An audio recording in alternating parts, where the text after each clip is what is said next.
Hello and welcome back to Dodge Tech. Today we're going to be taking a look at the Coolermaster Hyper TX3 Evo Air Cooler. This is a fairly cheap air cooler available from Coolermaster. It's quite a universal option and is therefore quite popular and has gained a lot of good reviews, so I thought I'd buy one due to some issues I've been having recently with my stock cooler. More on that in the next video when we actually install this. But what we're going to do in this video is take a look at the box and the specs, as I do in the unboxing and specs series. So firstly, the front just says Coolermaster Hyper TX3 Evo and the picture of the product that you're actually going to get. Coming around the side, there's a picture of it. On the back you've got a diagram of its size and the many languages saying what to expect. Have some specs on the back as well. On the side, sorry, but we'll go more into the specs once we've actually opened it up and had a look. So I'm just going to cut all the tape and get inside it. So let's take a look inside the box. I've taken a sticker off here, obviously it had name and address and that on it, but it doesn't usually come this ruined. But I have cut the tape so we can actually get inside now. So the first thing you see on opening the top is this little box here, which has got some hardware and stuff in it, so I'll have a look at that. First obviously you've got instructions, which are massive and many different pictures and languages in there, which I hopefully won't need, but you know, you never know. Mounting hardware and another piece of paper that says basically what's included.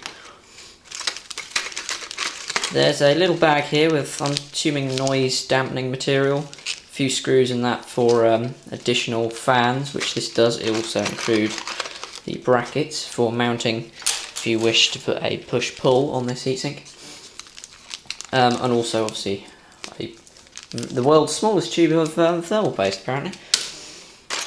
In here we have 4 of these.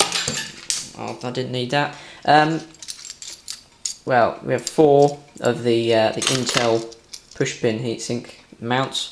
Basically these screw onto the aluminium block on the bottom, and then these are on each corner and you simply push them into the motherboard. Yes, that's the Intel mounting option, and then the AMD one is simply a bracket that goes across the heatsink and then you mount this on the other side, and then that tensions the heatsink and basically puts force on it to hold it down. So that's what's in that mounting box. Let's now actually look at the heatsink itself. It simply slides out on this little foam tray. Okay, so this is it. Just get it out of there. It's not that big. I mean, there are certainly bigger ones on the market which have a better performance, but this is quite a good entry level. Firstly, on the front, we're going to talk about the fan.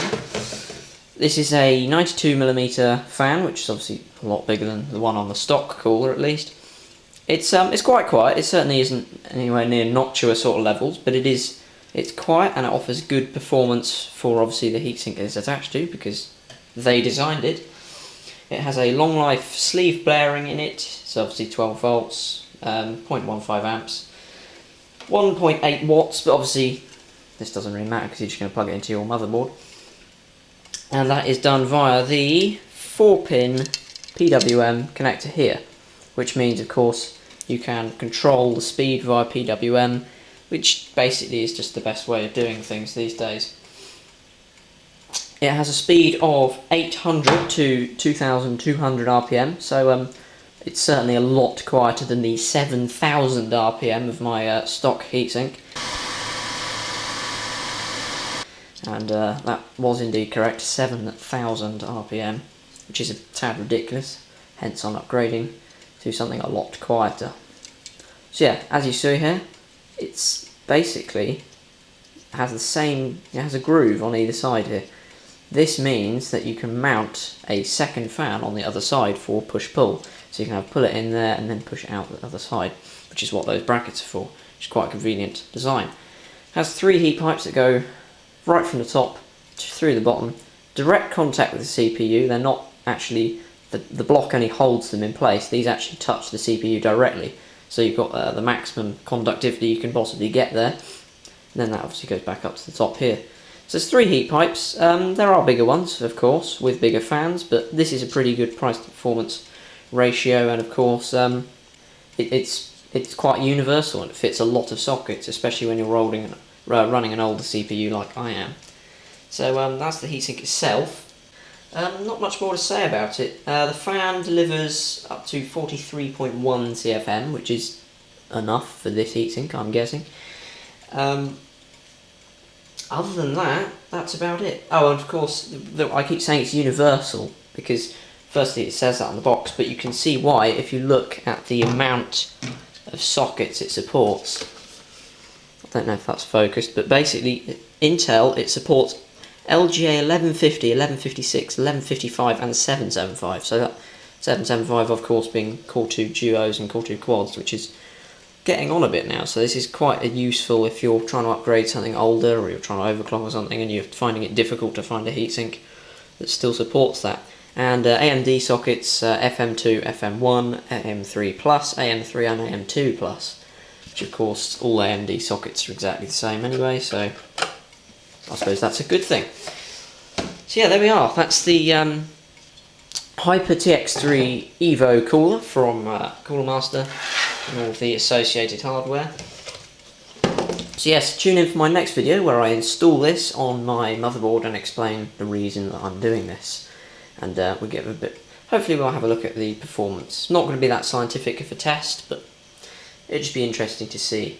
So yes, thank you for watching this video, and tune in again next time to Dosh Tech, hopefully very soon, for the video where I install this in my my gaming computer.